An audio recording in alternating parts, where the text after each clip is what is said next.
Hi friends, ನೀವು ಇನ್ನೂ ನಮ್ಮ ಚಾನಲ್ನ ಸಬ್ಸ್ಕ್ರೈಬ್ ಮಾಡ್ಕೊಂಡಿಲ್ಲ ಅಂದರೆ ಮೊದಲು ಹೋಗಿ ನಮ್ಮ ಚಾನಲ್ನ ಸಬ್ಸ್ಕ್ರೈಬ್ ಮಾಡಿಕೊಂಡು ಪಕ್ಕದಲ್ಲಿರೋ ಬೆಲ್ ಐಕಾನ್ನ ಕ್ಲಿಕ್ ಮಾಡಿ.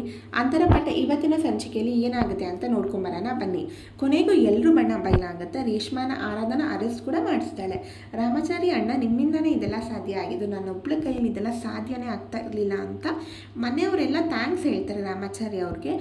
ಇದನ್ನೆಲ್ಲ ನೋಡ್ತಾ ಅಮ್ಮಲ, ಇವನಿಂದನೇ ಇದೆಲ್ಲ ಸಾಧ್ಯ ಆಗಿದ್ದು, ಸದ್ಯ ನನ್ನ ಹೆಸರು ಆಚೆ ಬರಲಿಲ್ವಲ್ಲ ಅಂತ ರೇಷ್ಮೆ ಮತ್ತು ನಂದುನ ನೆನೆಸ್ಕೋತಾ ಇರ್ತಾಳೆ. ಹೇಗೋ ನಾನು ಬಚಾವಾದೆ ಅಂದ್ಕೊಂಡು ಅಮಲ ಹೊರಗಡೆ ಹೋಗ್ತಾ ಇರ್ತಾಳೆ. ಆಗ ಅಮಲ ಆರಾಧನಾ ಕೈ ಸಿಕ್ಕಾಕೋತಾಳೆ. ಆಗ ಆರಾಧನಾ, ಏನು ಮೇಡಮ್, ಈ ಕೆಳಗೆ ಬಿದ್ದಿರೋನ್ನ ಎತ್ತೋಕ್ಕಾಗಲ್ಲ ಅಂತ ಹಾಗೆ ಹೀಗೆ ಅಂತ ಏನೇನೋ ಹೇಳ್ತಾ ಇದ್ರಿ, ಈಗ ಎದ್ದು ನಿಂತಿದ್ದೀನಿ ನೋಡಿ ಅಂತ ಆರಾಧನಾ ಹೇಳ್ತಾಳೆ. ಅಮಲಾಗೆ ತುಂಬ ಕೋಪ ಬರುತ್ತೆ. ನೋಡು, ಈಗೇನೋ ನೀನು ಗೆದ್ದಿದ್ದೀನಿ ಅಂತ ಬೀಗ್ಬೋದು, ಆದರೆ ಒಂದಲ್ಲ ಒಂದಿನ ನಿನ್ನ ಮನೆಯಿಂದ ಹೊರಗಡೆ ಆಗ್ತೀನಿ ಅಂತ ಕೋಪ ಮಾಡ್ಕೊಂಡು ಹೇಳ್ತಾಳೆ ಅಮಲ. ಆವಾಗ ಆರಾಧನಾ ಇದ್ದೋಳು, ಯಾಕೋ ಇವಳ ಮೇಲೆ ಅನುಮಾನ ಬರ್ತಾ ಇದೆಯಲ್ಲ, ಇವಳಿಗೂ ಆ ರೇಷ್ಮಾಗೂ ಏನೋ ಸಂಬಂಧ ಇದೆ ಅನಿಸುತ್ತೆ, ಮೊದಲು ಇವರಿಬ್ಬರು ಮಧ್ಯೆ ಏನಿದೆ ಅಂತ ತಿಳ್ಕೊಬೇಕು ಅಂತ ಆರಾಧನಾ ಅನ್ಕೋತಾ ಇರ್ತಾಳೆ. ಈ ವಿಷಯ ಎಲ್ಲ ಧರ್ಮೇಂದ್ರಂಗೆ ಗೊತ್ತಾಗುತ್ತೆ.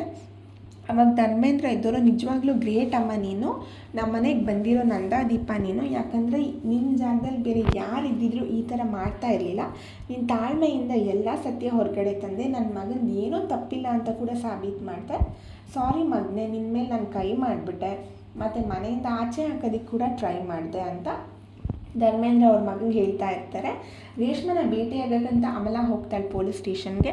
ಆದರೆ ರೇಷ್ಮಾ ಮತ್ತು ನಂದು ತುಂಬ ಕೋಪ ಮಾಡ್ಕೊಂಡಿರ್ತಾರೆ. ನಿಮ್ಮಿಂದ ನನಗೆ ಈ ಪರಿಸ್ಥಿತಿ ಬಂತು, ನಾನು ಇಲ್ಲಿಂದ ಬಿಡಿಸಿ, ಇಲ್ಲಾಂದರೆ ನೀವೇ ಇದೆಲ್ಲ ಮಾಡಿದ್ದು ಅಂತ ಸತ್ಯ ಹೇಳ್ತೀನಿ, ನೀವು ಇದರಲ್ಲಿ ಶಾಮೀಲಾಗಿದ್ದೀರಾ ಅಂತ ಕೂಡ ಹೇಳ್ತೀನಿ ಅಂತ ರೇಷ್ಮಾ ಹೇಳ್ತಾಳೆ. ಅಮಲಾಗೆ ಶಾಕ್ ಆಗುತ್ತೆ.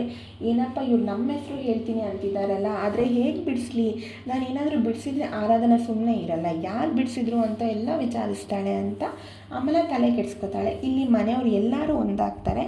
ಆರಾಧನಾ ಮತ್ತು ಸುಶಾಂತ್ಗೆ ಮನೆಯಲ್ಲಿ ಮತ್ತೆ ಮದುವೆ ಮಾಡಿಸ್ಬೇಕಂತ ಕೂಡ ಮಾತಾಡ್ತಾ ಇರ್ತಾರೆ. ಆರಾಧನಾ ಮತ್ತು ಸುಶಾಂತ್ ಖುಷಿಯಾಗಿ, ಏನ್ರಿ ಮುನಿಯಮ್ಮ, ಎಲ್ಲನ ಬಿಟ್ಟೋಗ್ಬಿಡ್ತೀರಾ ಅಂತ ಭಯ ಆಗಿತ್ತು, ಆದರೆ ನೀವು ಈ ಸುಶಾಂತ್ ಯಾವತ್ತಿದ್ರೂ ಆರಾಧನಾಗೆ ಅಂತ ಪ್ರೂವ್ ಮಾಡಿಬಿಟ್ರಿ ಕಣ್ರಿ ಅಂತ ಹೇಳ್ತಾರೆ. ಸೊ ಇಲ್ಲಿಗೆ ಈ ಸಂಚಿಕೆ ಮುಕ್ತಾಯವಾಯಿತು.